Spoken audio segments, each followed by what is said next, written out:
My name's Adam, and welcome to my playthrough of Dark Souls 2.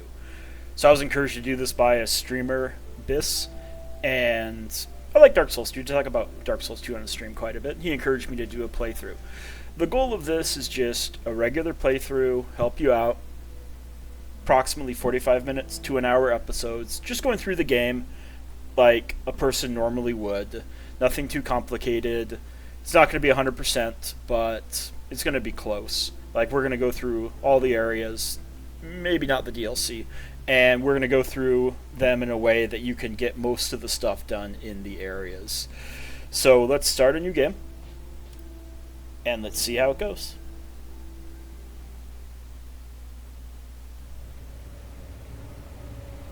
Perhaps you've seen it. Maybe in a dream. A murky, forgotten land.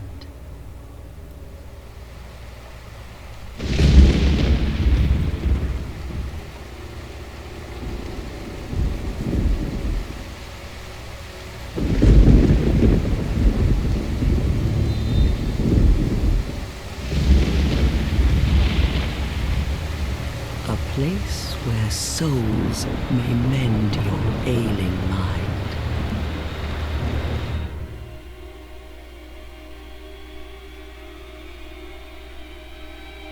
You will lose everything.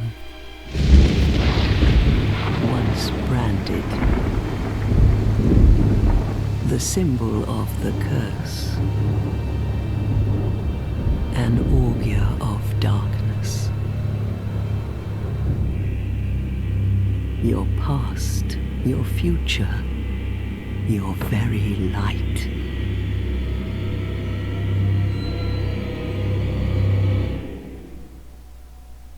None will have meaning, and you won't even care.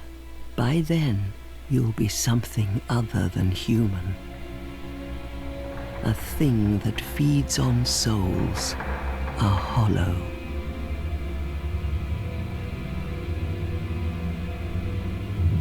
Long ago, in a walled-off land far to the north, a great king built a great kingdom. I believe they called it Drangleic. Perhaps you're familiar. No, how could you be? But one day, you will stand before its decrepit gate without really knowing why.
Drawn to a flame.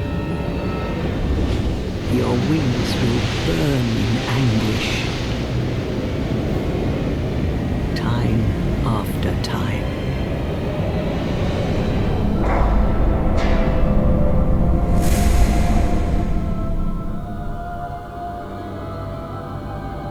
For that is your fate. The fate of the cursed.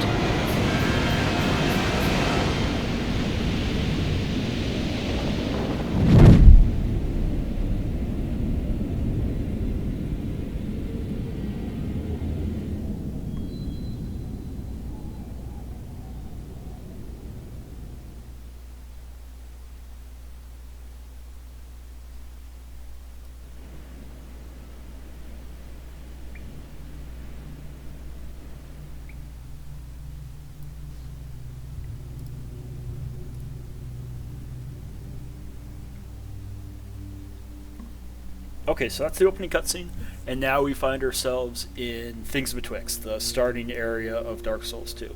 Not a ton of lore in the opening cutscene. If you look at the other Souls games, you got Dark Souls Remastered, which gives you basically the whole backstory of the world. You've got Dark Souls 3, which is going to give you quite a bit of backstory about like the current age you live in. Dark Souls 2, not so much. So here we are. You can see we're Hollow. Everyone starts off in the exact same clothing. We haven't selected our class yet. We haven't selected our starting build or starting gift yet. And we're here in this field. So the only way really to go is this way. We can come up here, and we can see a light up there. We've got these skeletons. There's a game you can play where you try to roll over every single skeleton. Like, it's worth it. You don't get a reward for it, but it is worth it. And so as we head up here, this is where in the game we'll be able to select our starting class and our starting gift. So we'll head in, and we'll talk to these ladies.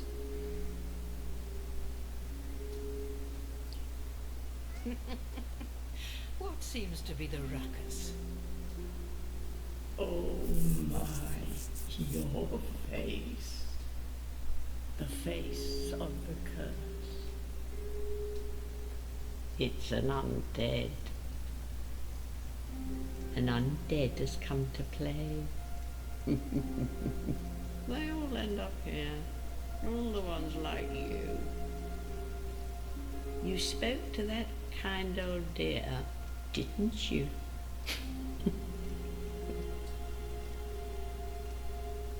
You're finished. You'll go hollow. I mean, that's your opinion. Yes. You'll become one of them. Hollows prey upon men, feast upon their souls. This is the fate of the cursed.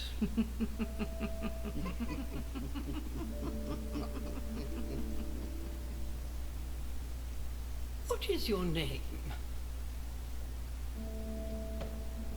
Okay, now we're to character creation. So we're going to pick a very specific name. And there's a little trick we can do in the future if we pick this one specific name. So we're going to be Maulin. At least you know your own name. Here's your reward for sharing. It's a human effigy. Take a closer look. Who do you think it's supposed to be? Maybe it's me. Think back, deep into your past. Yes, it's an effigy of you.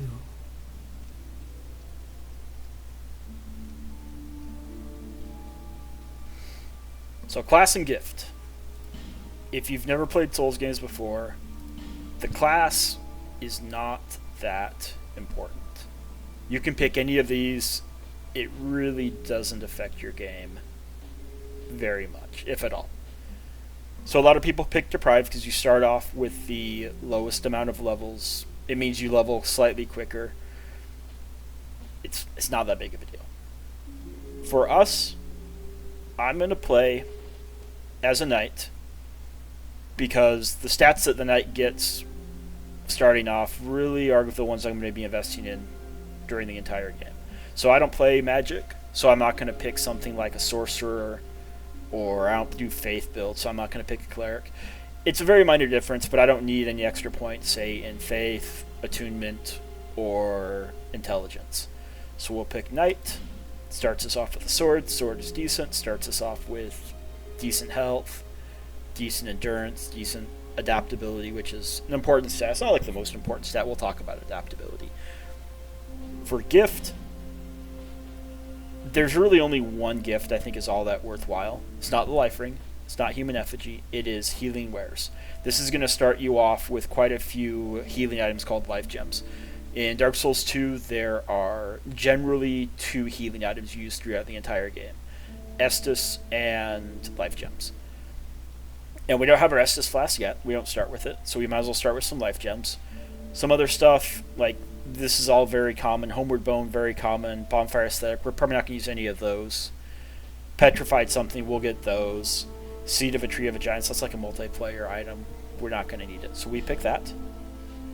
And there's one more thing that we need to do to pull off the cheat. Not the cheat, but the cheese. And we need to be bald. So our name is Maolin, and our hair is bald. These are 2 very specific things that we want to do. So here we go. We have finalized our creation. And now we're in the game. All people come here for the same reason. To break the curse. You're no different, I should think. Doesn't stand a chance. I may. This is not my first time through this You never game. know.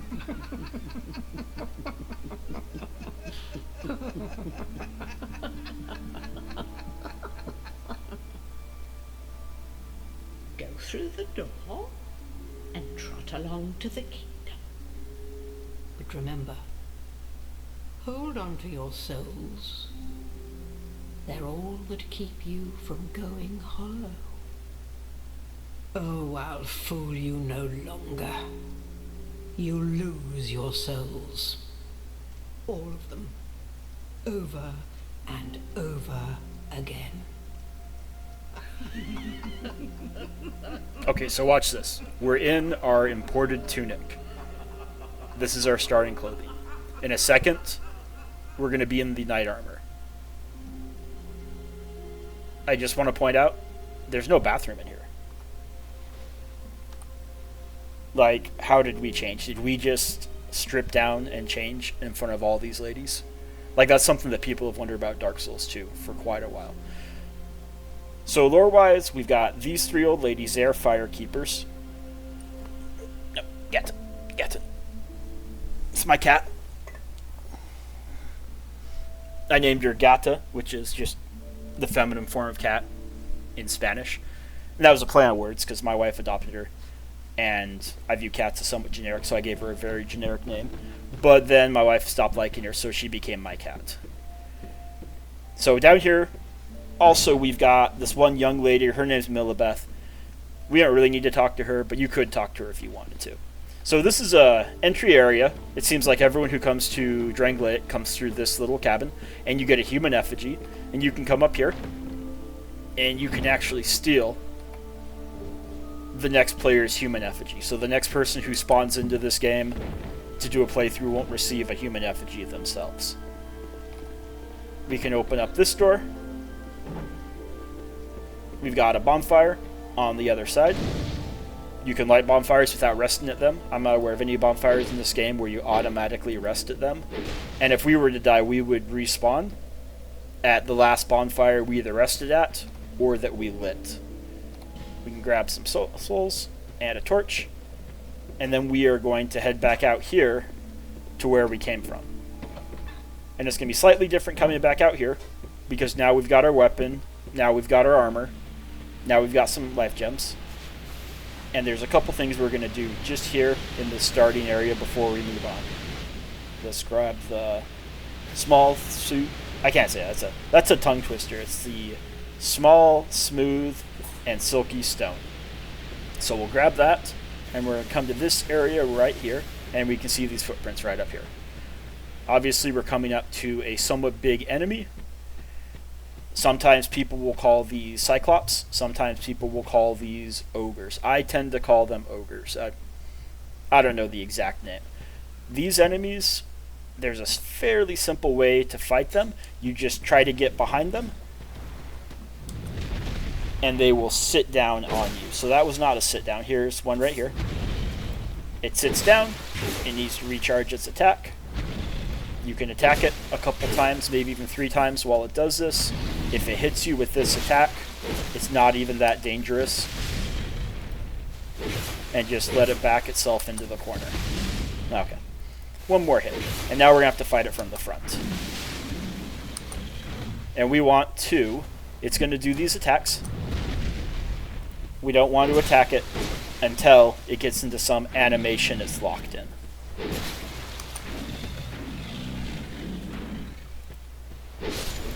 And we got it. And by fighting this enemy, killing the ogre, we get 1,000 souls, but we also get this ring, the stone ring.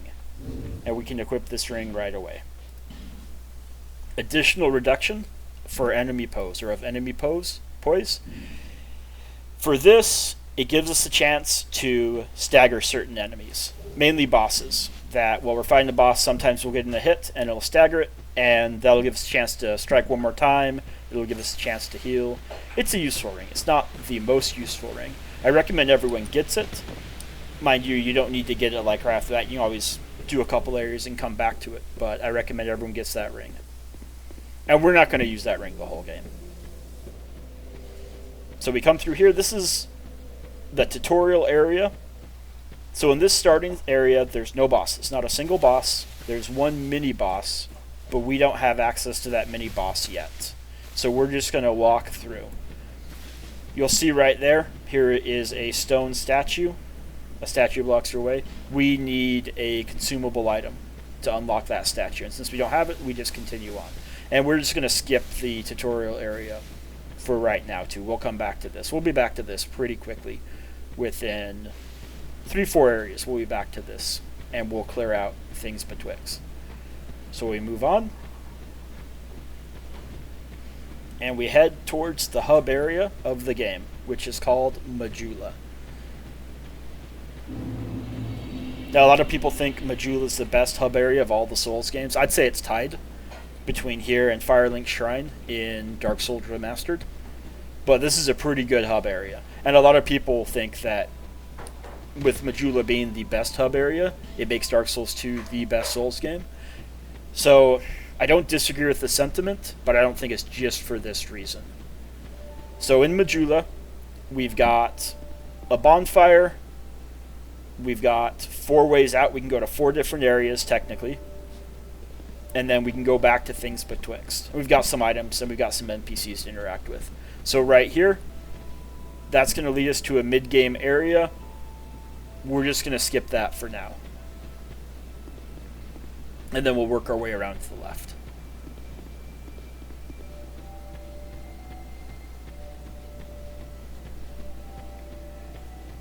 Right here, another mid-game area. Someone built this giant well or giant pit. And while they were building this pit, they even put some crossbeams in for us to jump down to. Now, we don't have enough health. Even if our health was full, we don't have enough health to go down here. That leads to another mid-game area, and so we're going to skip that too. So here's this guy. We need to talk to this guy. Hello there. Welcome to my shop. I'm Morlin, and I sell armor. He sells armor. His Malin. He's got the same name as us. Please do have a look at my wares. He's also bald, just like I us. could really use the business. If you'd be so kind. So let's look at his wares. I have a feeling this is going to be the last chance we have to look at his shop. So he sells some armor stuff. We've got the armor that we spawned with, along with a helmet which we didn't spawn with. We've got some hollow infantry armor. And we've got some of, like, I think this is a warrior armor set. Let's go back. Well, I do hope I see you again. Oh, you will. So, let me run up here, steal this item from him. Now, there's 2 ways to complete this guy's quest line. One way is to buy stuff from him, and over time he becomes more confident, more arrogant, and just kind of turns into a jerk. And he moves from sitting here on the floor to sitting right there on that box. Now, there's actually another way to complete his quest line, and that's just to cut off his skin and wear it as our own. Now, you're going to notice we're Maulin, and we're bald, just like he is. So no one here in Majula is even going to notice if something happens to him. So Maulin is dead. But we're mauling ourselves. And he drops this armor set. We're going to equip this armor set and use it for probably about half to 2/3 of the game.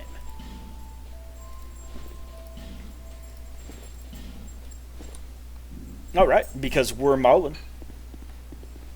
No one knows the difference between us and him. We walked in, and we just walked out. Nothing happened. What you're going to notice with this armor set is the next enemy, or possibly NPC, looking over at that tower right there, that we kill, we're not going to get not an even number of souls, but just a normal number of souls. We've got a buff that's going to give us more souls for every enemy we kill. This place is locked. We'll be in here pretty quickly. Smack this rock.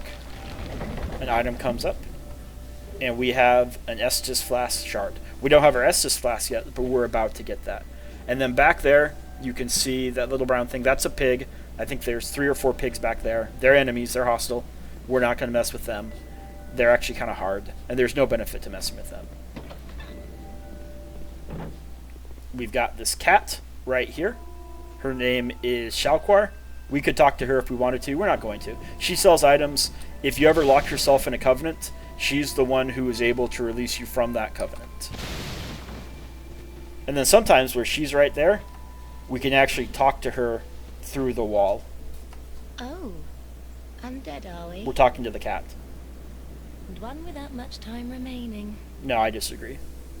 Just about ready to fall apart, I'd say. No, I'm Madeline. I have an armor shop. Not exactly the time to be chatting with a cat. No, that's true. Well, suit yourself. Okay, Oh, so yeah. we're going to leave. My. We really don't need to talk to her that much throughout the game.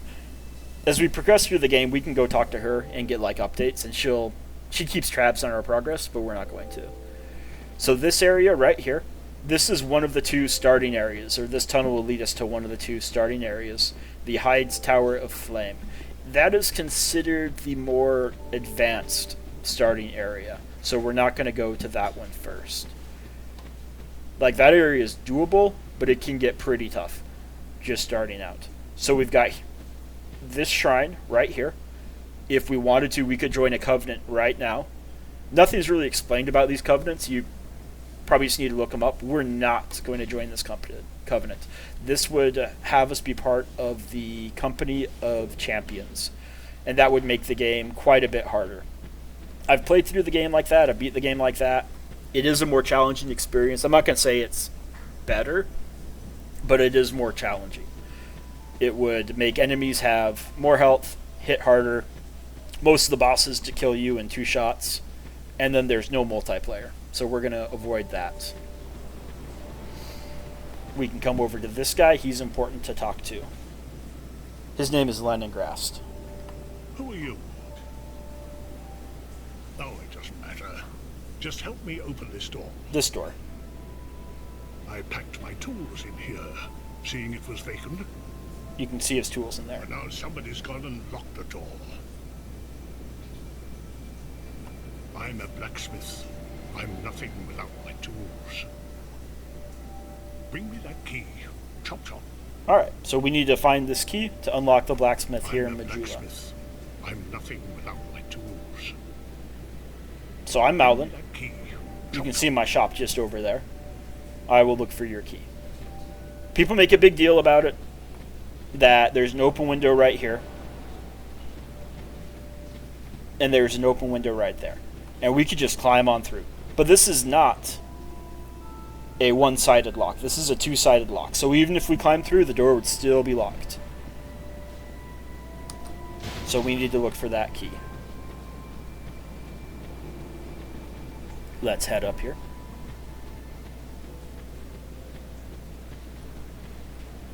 This is the area that we are talking about, where we'd go through in that tunnel over there.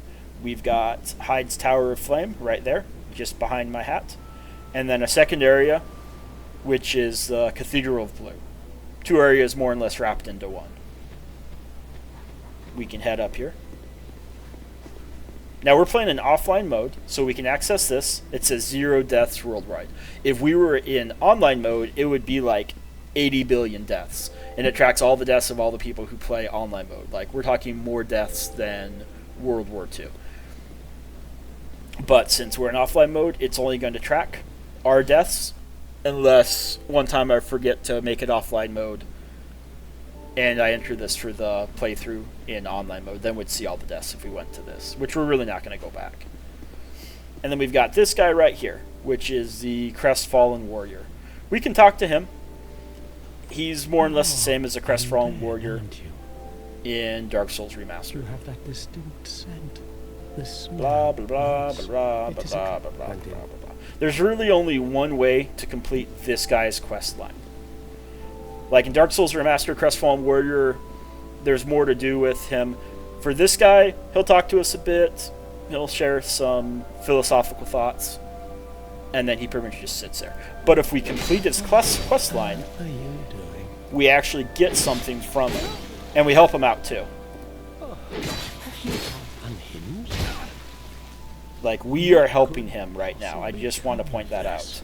He may not realize it, but sometimes you help people and they don't realize it. There we go. He has peace.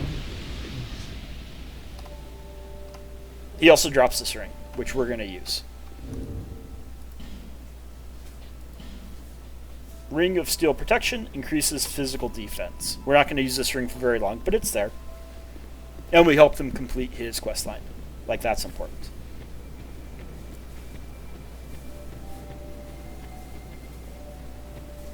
Let's talk to this lady. Are you the next monarch? I'm Melon. Or merely a pawn of fate? No, I'm Melon. You can see my shop over there. I sell Bearer armor. of the curse. I will remain by your side till this frail hope shatters. Take this with you. May it ease your journey. So we get the Estus Go Flask. and see the king. He who made Drangleic what it once was. He who peered at the essence of the soul. King Vendrick. So we can use the Emerald Herald to level up. Bearer of the curse, seek misery. For misery will lead you to greater, stronger souls. You will never meet the king with a soul so frail and pallid. No, it's possible. You can level 1 this game. I've never tried Seek it. those whose names are unutterable. The four endowed with immense souls. Their souls will serve as beacons.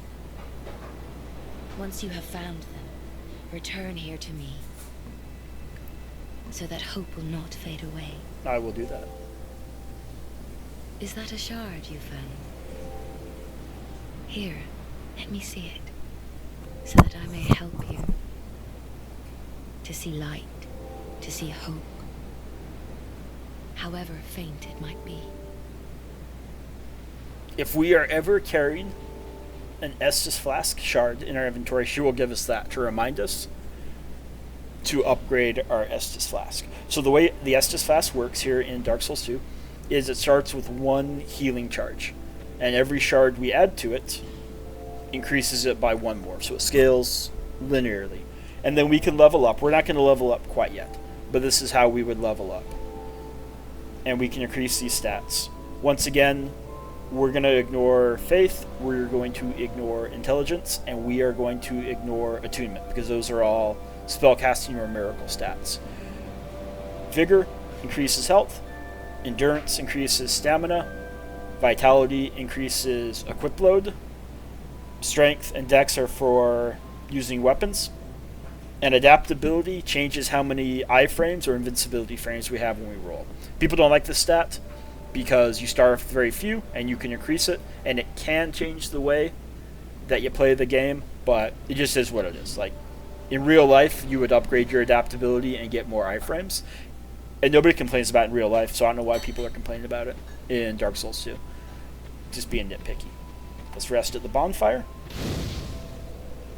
What you're going to notice is when we rest at the bonfire, we are going to heal our health back to full. If our Estus is used, it will heal, it will regenerate the SS back to maximum. And then if you look next to our weapon, you see that little red bar that's about 2/3 full. That's the durability of our weapon. It'll bring our weapon durability back to 100%. And also when we rest, we reset any enemies in this area. So, for example, those pigs over there, had we fought the pigs, they would come back after we rest. And if we went back over there, we would have to fight them again. So we're going to go to this area over here. We're going to take a slightly roundabout way. But right here, this will lead us to the Forest of the Fallen Giants, or that fort over there. This is the easier of the two starting areas. But we're going to come this way to grab a couple more items. Nothing that we're going to use, but we're still just going to grab the items.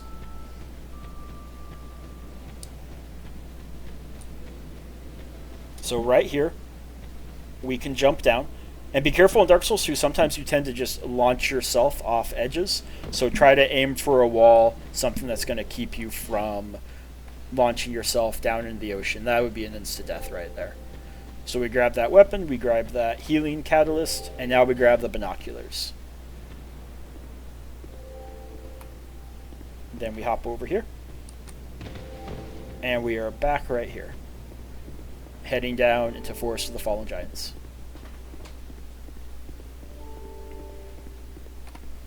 Now for these chests, there's two types of chests. Well, technically three types of chests. There's the metal chest, there's a wooden chest, and then there's a mimic. And we'll run the mimics. If you've played any other Souls games, you remember mimics. They're the enemies that look like a chest and then attack you when you open them up. So just to give us a little bit of lore right here. So this door, we can't open it. There's no option for us to open it. I'm pressing the activate button. It is stuck. But you're going to notice it's running straight ahead and appears to be going slightly down. Now if we come over here, we can open this door. And that's what we're going to do. But as we go through this door, you're going to see something very interesting.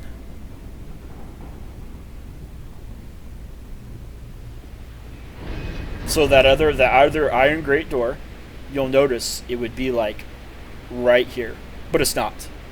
And I just wanted to cover that. It's not in the wiki, but it is part of the lore of this game, that iron grate door just kind of like disappears. Like it would have led nowhere anyway, so it doesn't matter that it didn't open. So we come down here, we can walk down here and come to an area where there's going to be some enemies to fight. Or we can walk down this plank and we've got this chest right here. Now I'm going to destroy this chest. Wooden chests you can destroy. If we were to open this up, we would get a human effigy, which we really don't need those. Nope. Got to. Nope. Nope. Daddy's busy. Daddy's busy. Now if we destroy this chest, we get a worse item. So we'll probably get rubbish if we destroy this chest. Rubbish instead of a human effigy. So if you ever fight an enemy near a chest, you might want to back off a bit. If you think a chest is a mimic, a lot of times you can attack it once without destroying it, depending on how strong your weapon is. And then if it's a mimic, you'll see the health bar appear. If it's not, you'll just see it shake a bit, and you should probably stop attacking it. So we're going to go here. We're going to jump this. We can't just run across, but if we jump it, we can make it to the other side, and we can get those consumables, and then we enter the area all the same. And if you don't jump it, if you don't feel like jumping it, you can just walk down that little path and then loop around.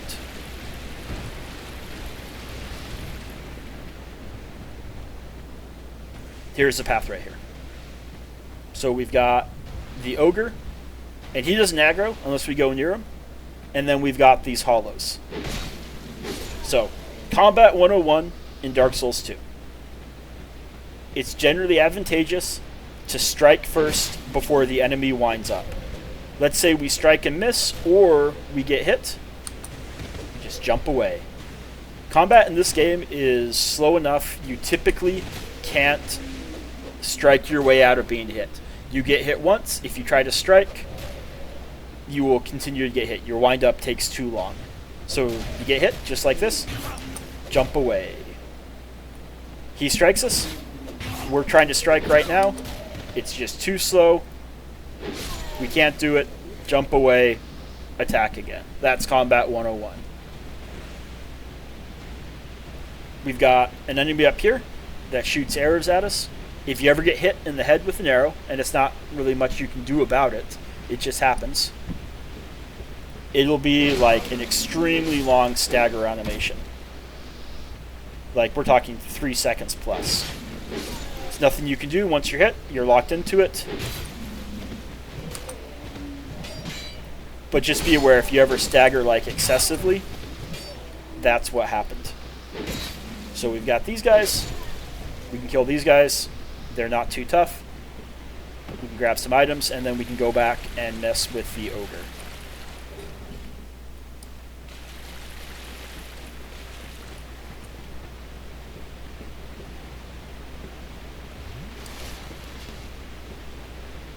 And when going through a Dark Souls 2 area, it's usually best to kill the enemies that come to you first, and then go after the enemies that kind of stand off a bit. Because if we just run through this and we aggro everyone, they will all be attacking us, including the ogre. Try not to just run through and explore. Try to clear enemies as you go. So we're getting close, so he's watching us. But once again, we're going to do this the right way. And we're going to have the sit-down animation where we can attack him as he tries to squash us with his giant butt. And getting hit is not even that bad. Like, I'll get hit right now. It'll stagger us, but there's not that much damage it will do to us. Okay, he missed. Let me try one more time. Because this guy can straight up one-shot you. For this, we get this long stagger, but that's it.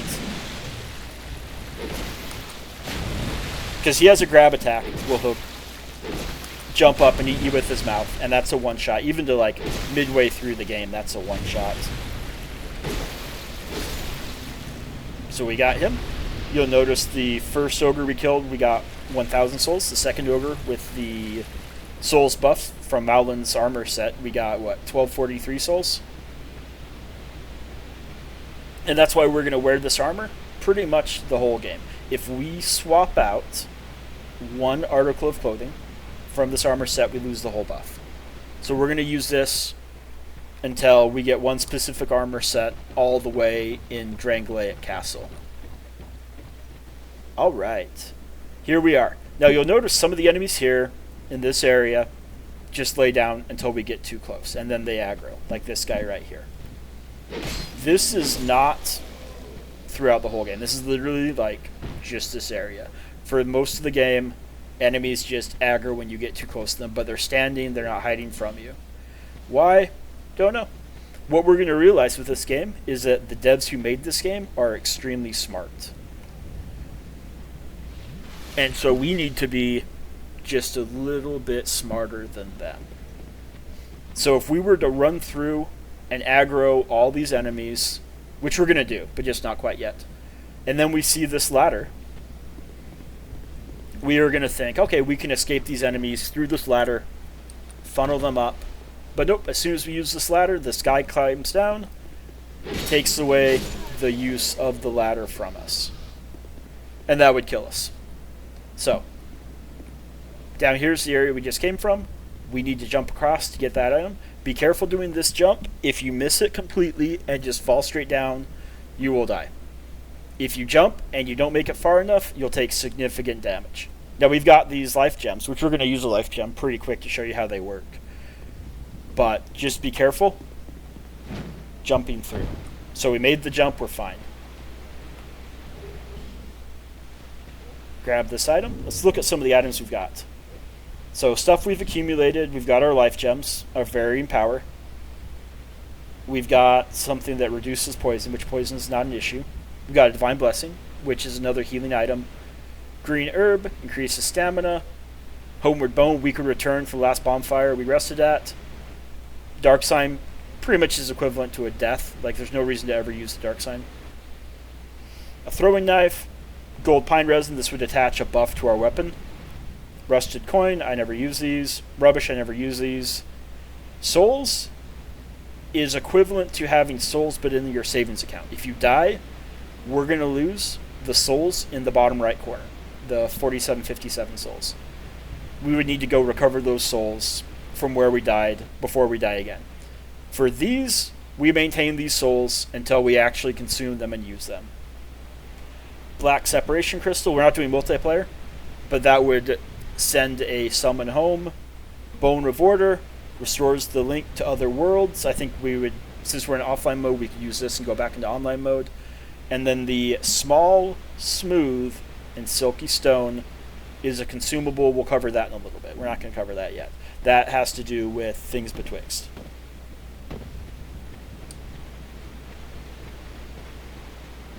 So let's head back up. You'll notice as I run, my green stamina bar goes down. If we ever deplete that to 0, it'll actually go below 0. The bar won't show going below 0, but it will.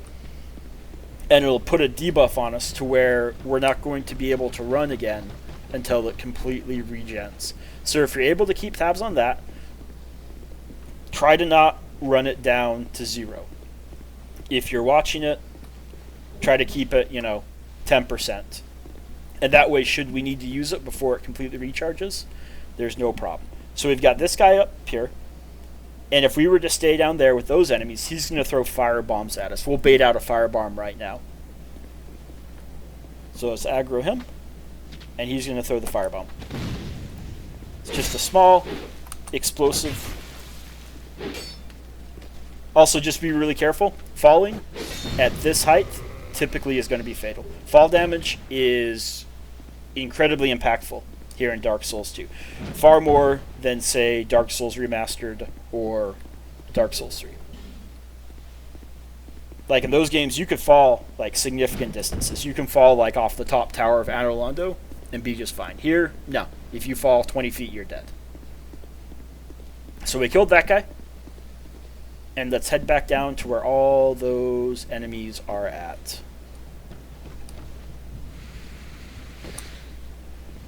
Something that's very dangerous in Dark Souls 2 is overlapping attacks. So when multiple enemies attack you at the same time, it's hard to time your strikes.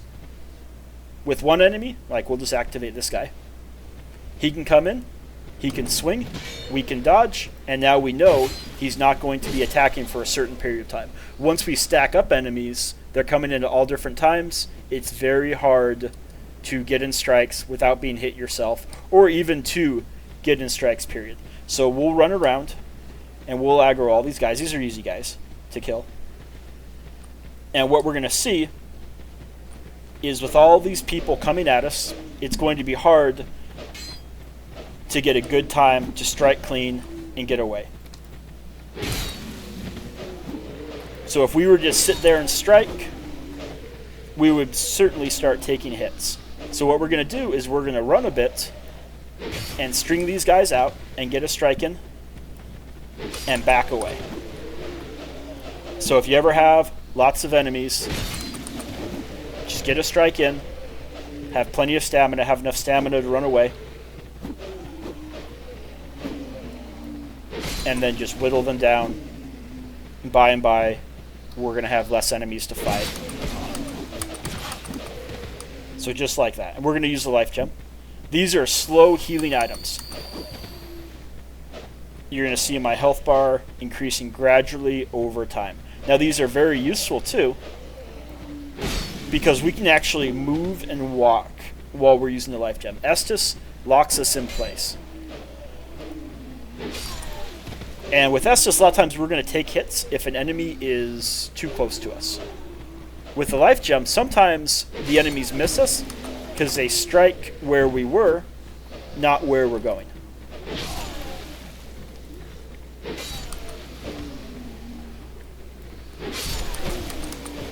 So you saw we took some hits. It's hard to avoid with that many enemies because if we're striking, another attack is coming in. Let's grab these items right here. Nothing's important, but we're still going to grab them. Got a human effigy.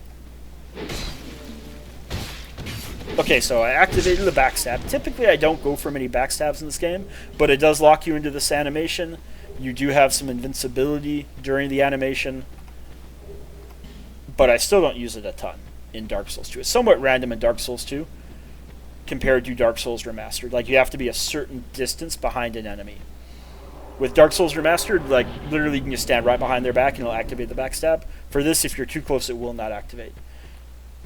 So we've got these two paths to go. And remember what I said before. The devs who made this game are extremely smart, so we need to be just this much smarter. The first time you play this game, you're going to think, I can just walk up here and I can dodge an enemy. But look, right here, we're going to jump into a room with 3 enemies. And this is a small room. And this is a dangerous place to be because it doesn't give us many places to dodge. It doesn't give us many places to fall back and regen our stamina.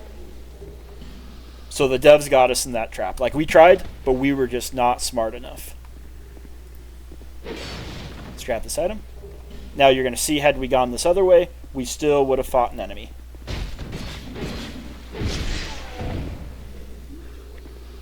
And then coming through here, devs are smart. Devs put an enemy right there that we're not going to see. But because I played this game a bunch, I know where the enemy's at. Run away.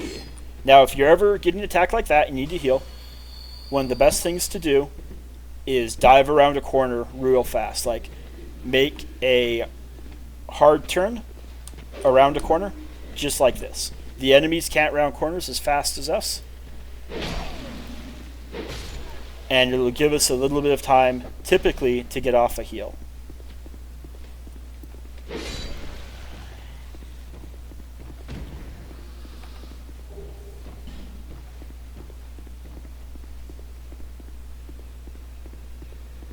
We got this guy. He can't shoot his bow. That's pretty typical. He misses the first time. So we've got that guy throwing firebombs. We've got an archer up on a ledge, which we can't attack him yet. At least we can't with our melee weapon. So we're just going to leave him be.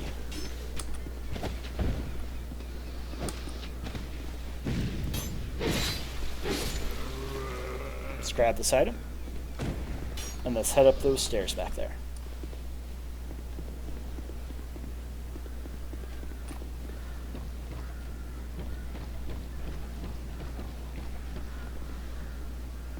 We've got an item back there, and we've got this door. Let's open this door first.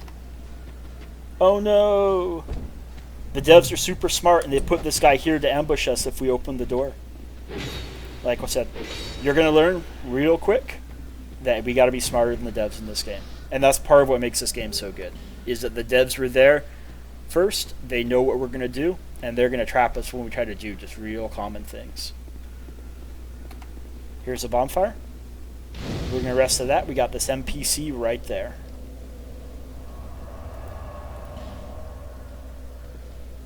So we're starting to accumulate a fair amount of souls, at least for this far into the game.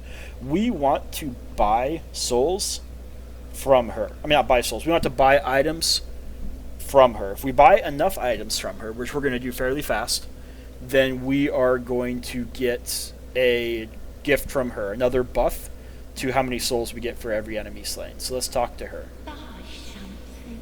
Anything. Oh, come now, help an old woman and buy something. We will.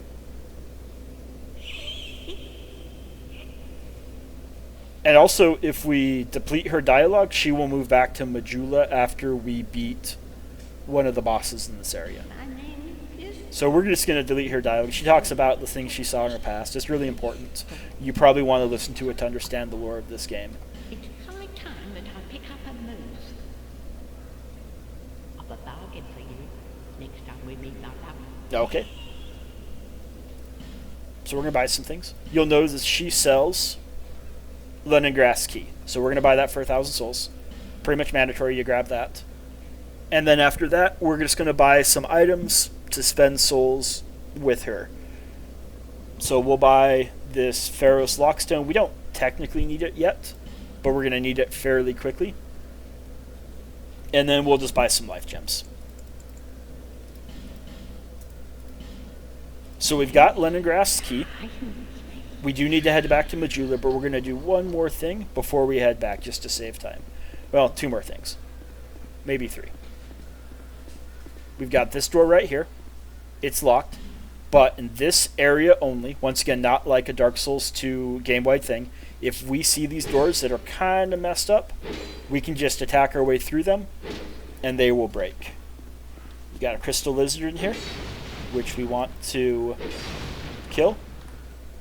Oh, come on, get it, get it. Ah, I didn't get it. We'll come back. If we just rest, that Crystal Lizard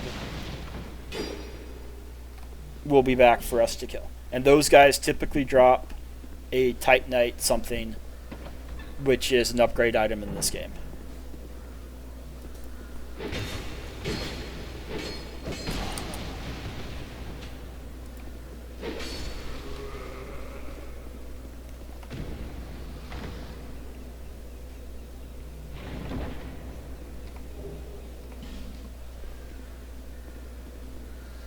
And then if we're careful, we can just drop down onto this branch, pick up a Divine Blessing, which is a healing item. We're going to rest, and we're going to go back and get that Crystal Lizard.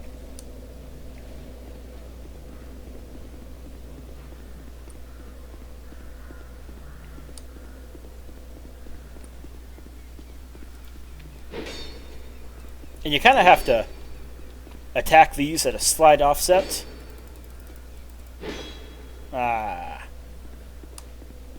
Well, we're not going to rest again. We'll get that guy, but not just right now. But you have to attack those at a slight offset, because if you swing straight at them, a lot of times the path of your weapon will miss. And we are going to head down into this area right here and grab a better starting weapon. Way better than what we've currently got. Now this is pretty quick to get to. We could take this ladder right here and it would take us all the way down to the bottom. But we're going to take the slightly longer path to grab a couple of items along the way. You can see them down here. So, jump across. Grab this. Human effigies. If we ever die, we will assume a hollow form. We'll look different, we'll look like a zombie, and we'll have slightly less health than before. A human effigy will restore us to this form right here. If we continue dying, we will go down to 50% health eventually. And there's a ring that would change that to 75% health. And we'll get that ring fairly quickly.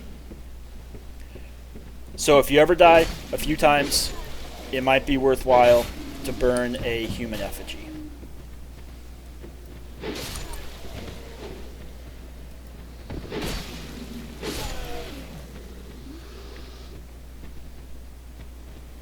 So we've got these hollow infantry soldiers here.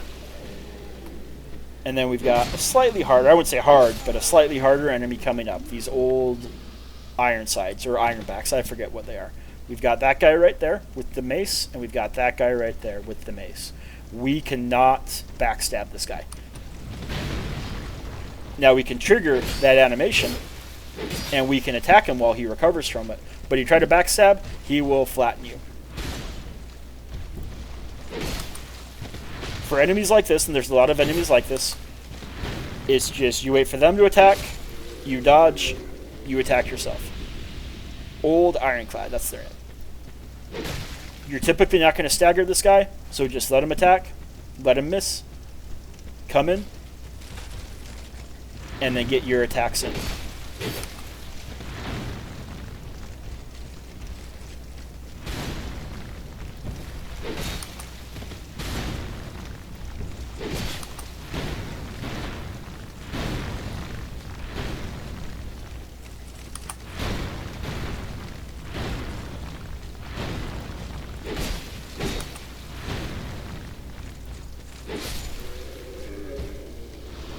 And with several attacks, we can take him out. And that's going to change once we get this new weapon.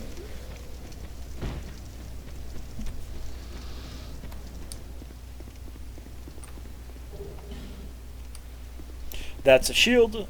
I don't use shields in Dark Souls 2. I do use shields in Dark Souls Remastered.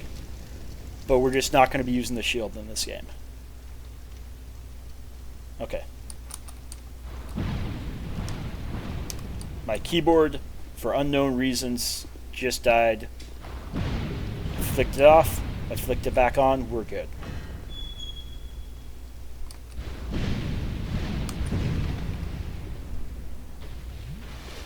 And here is the starting weapon of choice for this game. The Fire Longsword. Now we can't use this weapon yet. We don't have quite enough dexterity. So we are going to head back up these stairs, and we are going to head back to Majula to level up.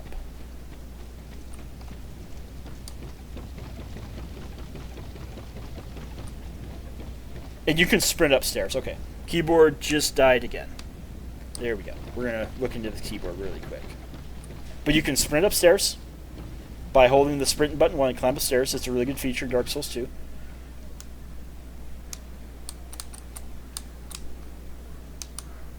Some would say that's part of the reason why Dark Souls 2, especially the Scholar Edition.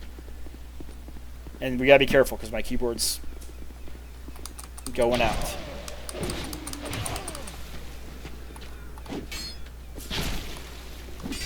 And I can't even Alt F4. There we go. Okay.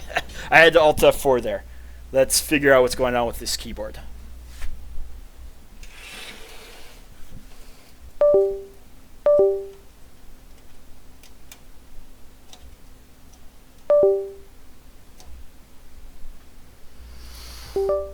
Okay. Let's plug back in. Let's see if this fixes it or if I need to swap out the battery, which I hope I don't need to do. The battery's pretty new inside this keyboard. I swapped it out like 2 weeks ago. And we may just switch to a different keyboard.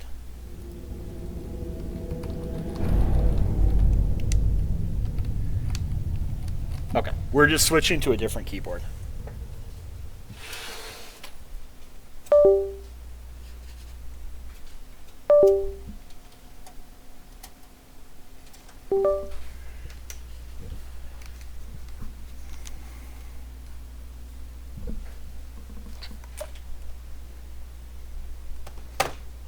I've got the second keyboard, which when I play games with my baby, she gets the keyboard. Well, she gets this keyboard to play on, and then I get to play on my keyboard. And then not every keyboard has the equal amount of input to the games we play. But she doesn't know that. So let me string this up real quick.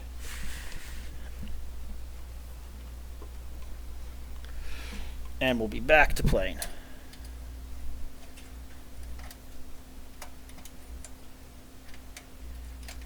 Can't find the port. There's the port.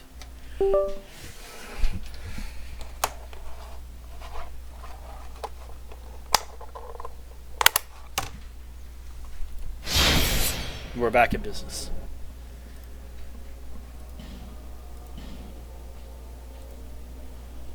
And we've got my character we've created, Maolin, and we've got Baby, and we've got Baby. Those are my baby's characters.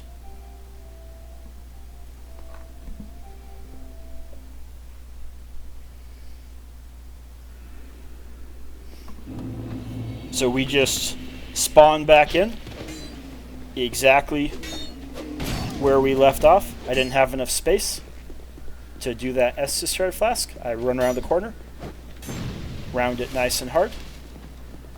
And even though I got hit with Firebomb,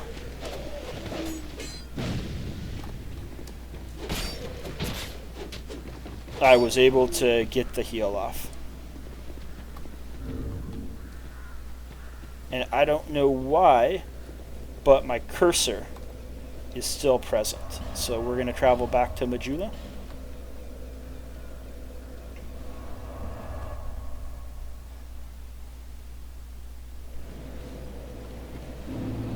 And we're going to end this episode. We're almost at an hour. But we will pick back up here in Majula at the next episode. So see you later.